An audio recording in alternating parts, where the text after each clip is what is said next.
দুপুর বেলা এরকম উন্মুক্ত আকাশের নিচে আজকে আমাদেরকে কর্মসূচি পালন করতে হচ্ছে, এটা আমাদের প্রত্যাশা ছিল না। দেশে একটি নতুন সরকার এসেছে, নতুন সরকার আসার পর আমাদের প্রত্যাশা ছিল দেশে ল এন্ড অর্ডার ফিরে আসবে এবং দেশের মানুষ সুখে শান্তিতে থাকবে, শিক্ষাঙ্গন গুলোতে শিক্ষার পরিবেশ থাকবে। কিন্তু পরপর শিক্ষা প্রতিষ্ঠানগুলোতে যা চলছে এটাও আমাদের প্রত্যাশা ছিল না। গতকাল ঢাকা পলিটেকনিকে হামলা হওয়ার পর আহত শিক্ষার্থী ভাইদেরকে দেখার জন্য আমরা ঢাকা মেডিকেলে গিয়েছিলাম। যেরকম ধারালো অস্ত্র দিয়ে তাদেরকে আঘাত করা হয়েছে, এই অস্ত্রগুলো শিক্ষা প্রতিষ্ঠানে থাকার কথা ছিল না।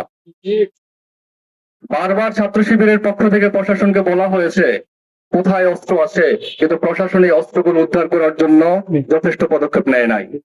সেই নির্বাচনের আগে থেকে এই অস্ত্রগুলো ছিল, কিন্তু প্রশাসনের নীরবতার কারণে, বলা চলে প্রশাসনের প্রশ্রয়ে এখানে এরকম অস্ত্রের মজুদ হতে পেরেছে। এরকম ধারালো অস্ত্র দিয়ে শিক্ষার্থীরা আঘাতপ্রাপ্ত হতে হয়েছে। সম্মানিত উপস্থিতি, গতকালও যখন হামলা হয় সারা রাত কলেজের প্রিন্সিপাল স্যারকে ফোনে পাওয়া যায় নাই। তাহলে কি প্রিন্সিপাল স্যার নিজেও এই হামলার মধ্যে ইন্ধন দিয়েছেন? আমরা দেখলাম কলেজের অধ্যক্ষকে পাওয়া যাচ্ছে না, সেই কারণে প্রশাসন ভেতরে ঢুকতে চাচ্ছে না, সাংবাদিকরা ঢুকতে পারছেন না। তাহলে কলেজের প্রশাসন ধারাবাহিকভাবে সন্ত্রাসীদেরকে প্রশ্রয় দিচ্ছে। না হয় কেন কেন কিছু শিক্ষার্থী বহিষ্কৃত হওয়ার পরেও হলে অবস্থান করার সুযোগ পায়? আমরা দৃঢ়তার সাথে বলতে চাই এই প্রশাসনকে অবশ্য জবাবদিহির আওতায় আনতে হবে, যাদের কারণে নিরপরাধ শিক্ষার্থীরা হামলার শিকার হতে হয়েছে। সম্মানিত ভাইরা, এই যে এলাকা, গতকাল ঢাকা পলিটেকনিকে এরকম সন্ত্রাসী হামলা হয়েছে। কিছুদিন আগে আমরা দেখেছি তেজগাঁও কলেজে ছাত্রদল একজন শিক্ষার্থীকে খুন করেছে। পাশে তিতুমির কলেজ, সেখানে ছাত্রদল অবৈধভাবে হলের সিট গুলো দখল করে রেখেছে। এই এলাকাকে ছাত্রদল সন্ত্রাসের অভয়ারণ্যে পরিণত করছে, কিন্তু প্রশাসন নীরব ভূমিকা পালন করছে। কিন্তু প্রশাসনের নীরব ভূমিকা আমরা দেখতে চাই না। আমরা প্রশাসনের সক্রিয় ভূমিকা দেখতে চাই সন্ত্রাসীদের বিরুদ্ধে।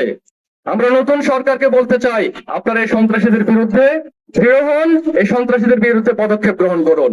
না হয় আগের সরকার সন্ত্রাসীদেরকে প্রশ্রয় দিয়ে যে পরিণতির মুখোমুখি হয়েছে, ছাত্র জনতা আপনাদেরকেও সেই পরিণতির মুখোমুখি করবে।